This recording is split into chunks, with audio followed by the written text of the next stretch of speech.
All right. So good morning, everyone. Today I'm joined with Steven Keizer. This is the Method Made podcast where we discuss operational challenges in technology transfer. Steven, you have 15 years working as a CDMO, and you've also worked with larger pharma companies.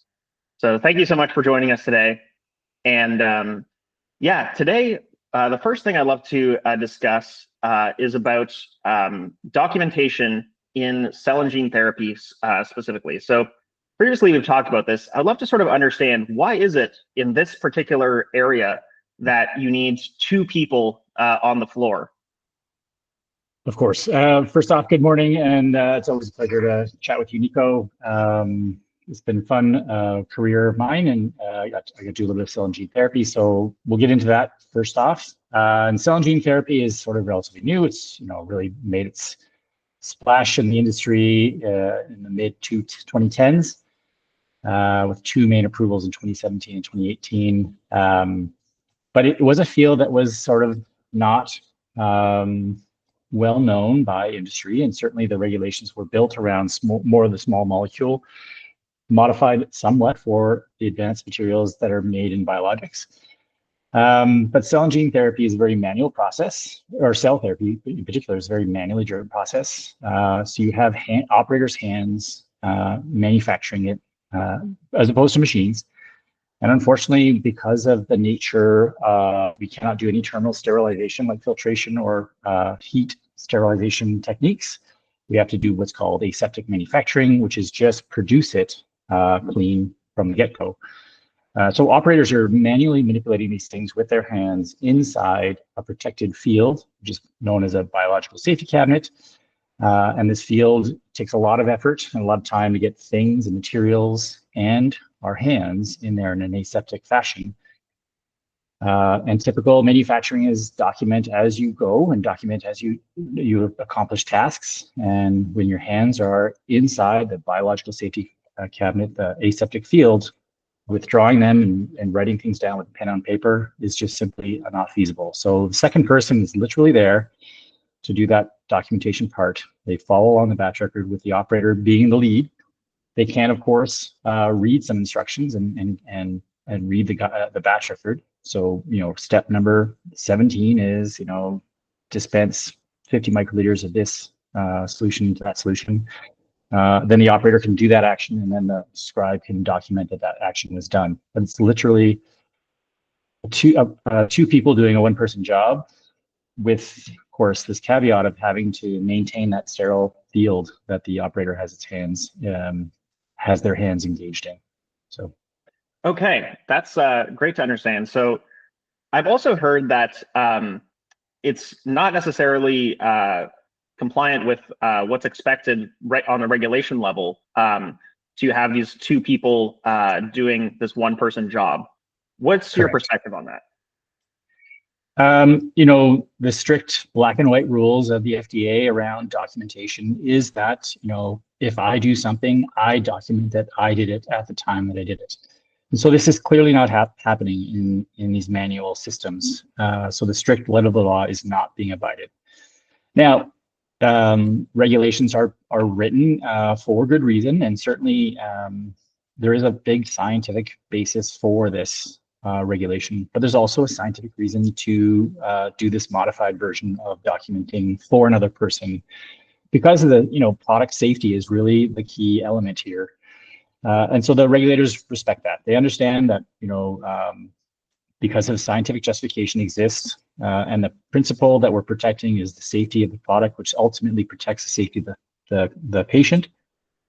This is allowed only in the strictest of terms. So it's not happening when those conditions of patient safety are really first of mind. Plus, it's really not cost effective to do it this way. So we're not doing this for any other reason other than to protect the patient. And unfortunately, it does double the labor cost for these types of activities. So we got to find ways of hopefully making this a little bit more efficient and a little bit less labor intensive. Okay, well, that's great to understand. So, kind of on the same lines of this of documentation, previously we've discussed sort of differences in expectations between sort of R&D environments and GMP in terms of documentation. I'd love to discuss sort of what those differences might be and sort of current strategies to mitigate those and upcoming opportunities for improvement. Of course. I believe that R&D scientists and manufacturing operators have a completely different philosophy when it comes to work. Researchers have a passion to pursue new innovative ideas and find new approaches to doing sort of either a new item or even new approaches to doing an old item. Whereas operators are not interested in doing anything new. They actually want to do the same thing day in and day out. And so the philosophy is totally different, and it's really hard to convert either an R&D scientist, R&D-minded scientist into an operator, or vice versa, a GMP operator into an R&D scientist, just because they're so used to this philosophy that they have abided by. But if you start with a scientist, they create new things. They start with new ideas, and they write things for the first time. And so, for them, the starting is probably a blank piece of paper or a blank page in their lab notebook. Versus the GMP operator, they don't want a blank page. They do not want to fill out the same sort of template type information and boilerplate information every time. So we actually create templates to contain that boilerplate information. If you're creating the same product day after day in, day out, you don't want to be writing the same thing. All the things that are unique, of course, have to be recorded. Things that are sort of the same should be put into a template, and that's why we have what's called a batch record or an operator to follow, which is basically that template with all the unique fields still available to do a unique entry. But the rest of it, adding 50 mLs of this reagent to that reactor, that of course is going to be the same every batch they run. So we kind of template that down and put that into the batch record. So yeah, I mean, those are the fundamental differences. Operators want to just do the value add, record the value add type information, versus an R&D person is 100% value add. They're inventing something brand new, versus a manufacturing organization is going to do the same thing. You're going to create the same product every day for every patient to get the same benefit every time. Okay, and that sort of, in my eyes, sort of explains a bit of the difference between SOPs and batch records. Yep. In my eyes, the SOP is like what that R&D scientist you're describing is doing, is documenting how do you actually do this, whereas the batch record is like the SOP with the fields sort of already templated all out. Yep, in a lot of ways, yeah. Okay, I would love to sort of talk a bit more about batch records. So I know that there's master and executable batch records. Yep. I would love to give sort of a high-level explanation for an audience that might be from a new biotech company, largely, from an R&D background. They may not be familiar with this. What should they know about batch records? Very good. Yeah, no, I think you have to go back to even a previous generation to my working experience with manufacturing. But a master batch record is exactly what you think of as the starting point for every batch. So you create this document that you can use multiple times, that has these executable sort of fields that you can enter any unique entries that are important to the manufacturing record. But this is a master batch record for which you keep clean at all times. And if you want to do a manufacturing run, or you want to manufacture a batch of product, you literally can take that master document and photocopy it, and then write a batch number at the title, and then that's your executable batch record. The photocopied version of that master batch record would be the executable copy. And then as you start manufacturing that batch, you'll enter into all those text fields that are open, all those entry time and date for each entry, because you're doing good documentation practices, of course. And then that finished executed record is the executed batch record that represents the batch material that are going to be pushed forward to QA and QC for testing and release. Okay, so that's great to sort of understand sort of on the batch by batch level. You start with the master batch record, and then it's separate executable ones for each run.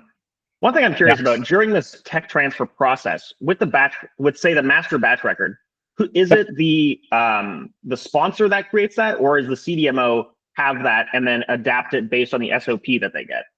Very good question. In general, I'd say the answer is both. So a batch record is unique to the operation, unique to the facility, and unique to the quality system. So if you have an organization that's transferring from one site internally to another site, it might be easier because a lot of the quality systems can be similar.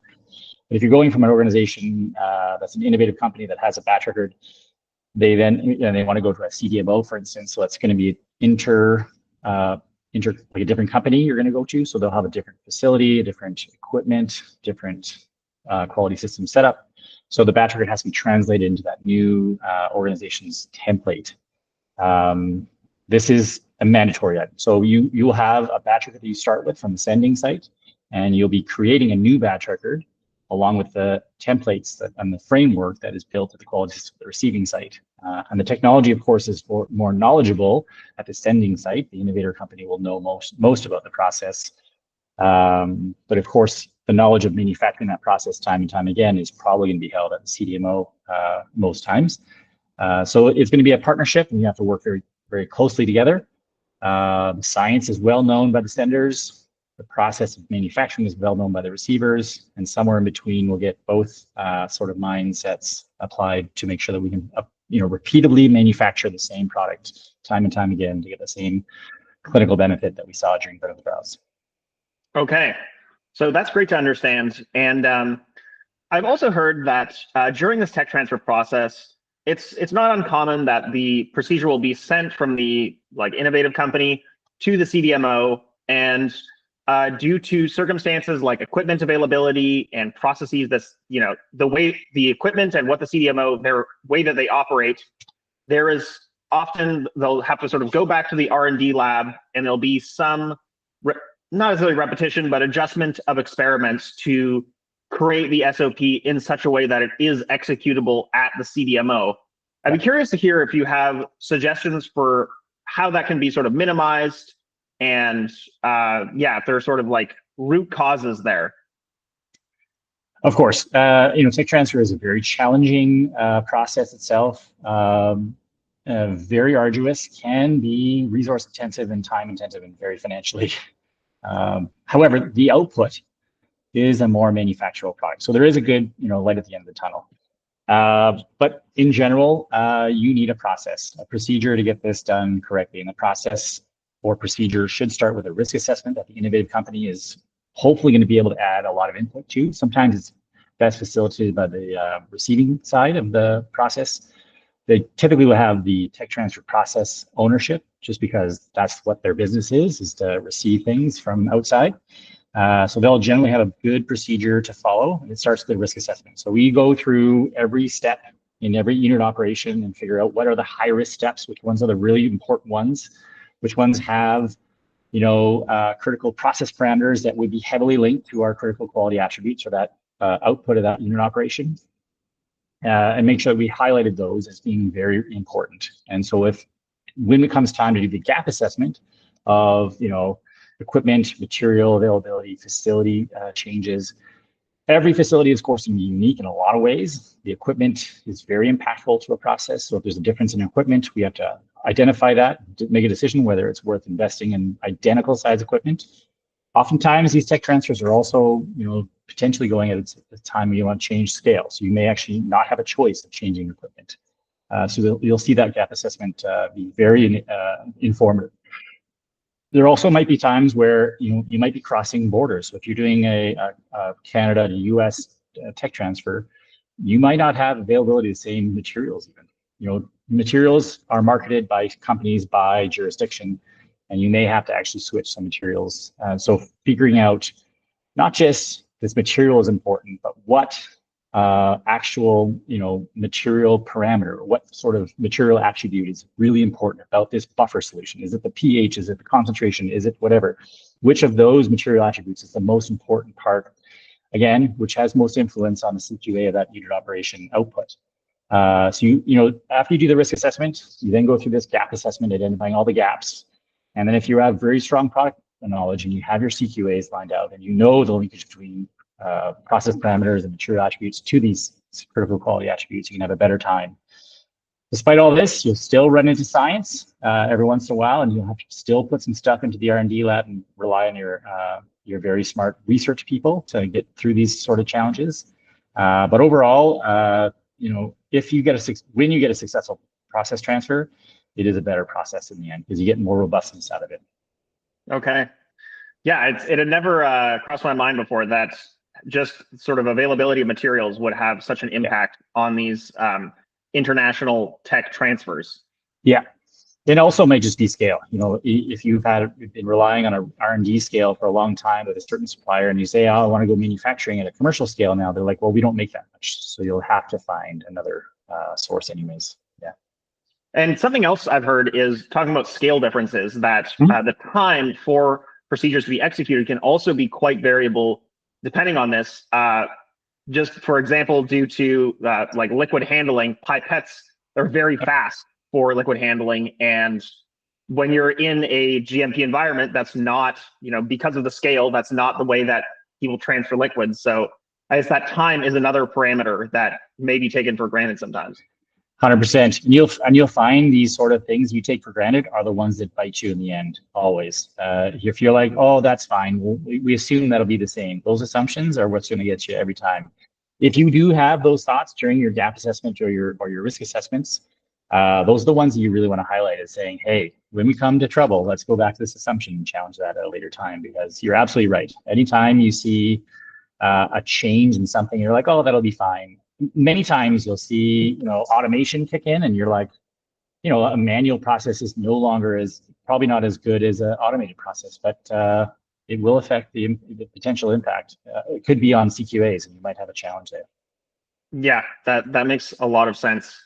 Well, yeah, this has been super insightful, and I hope for new biotech companies that have not yet undergone technology transfer, this can give them some idea of sort of what to think about ahead of time. Sort of like a closing remark, one thing I'd be curious to know, and especially for these companies, is what stage in their life cycle, when should they really start thinking about this tech transfer and potentially engaging CDMOs to sort of minimize, to start this conversation to minimize the amount of these back and forth sort of assumption problems? Correct. With the advancing technologies that are coming out, it's been my overall conclusion that small molecule is cheap to do R&D. You could do sort of research and go in any direction whatsoever. It's so relatively inexpensive to do that kind of research that you could probably just do that forever and still get a good answer at the end of the day. However, with the more advanced products, these are very expensive. Very expensive even at the R&D level. You put together 10 liters of media, that could be tens of thousands of dollars at an R&D scale to put that kind of material cost together if you're doing cell and gene therapy at that level. So I think you got to do research with this in mind from the get-go. So there's a lot of people that have tried to do quality by design well. I haven't seen it really well executed from the get-go, but quality by design principles really hammer you down to start putting down process knowledge as it's acquired, trying to get you to figure out your target product profile, your quality target product profile, as well as your CQAs as early as possible. And if you get those things ironed out sooner, the better you will be able to direct sort of the R&D efforts. In fact, if you do that sort of risk assessment early on, like this is our process today, these are areas that we know, even before you even conceive of doing a tech transfer, you do this risk assessment at a regular interval, like maybe every quarter or every year even. You say these are areas of known that we know are hammered down and really well, and these are areas that are still risky. Those are the areas you should focus on in terms of your R&D efforts, and try to get down to what is important at this unit operation, what material attribute or what process parameter is critical to make sure that has a lot of control over that critical quality attribute. So if you can develop your R&D groups to start thinking around quality by design principles and thinking about linking these two, basically it's inputs to outputs at every sort of unit operation, you'll have much stronger process knowledge, and that process knowledge will be hugely beneficial for times of tech transfer. Okay, well, it sounds like quality by design really is like a framework for systematically reducing technical risk approaching that tech transfer. And it also sounds like when you talk about the inputs and outputs, that is the process, the translation between science and engineering that you sort of need for this to work. Absolutely, you're right. Well, yeah, thank you so much for joining us on today's episode. It was a very insightful conversation. My pleasure, as always. All right.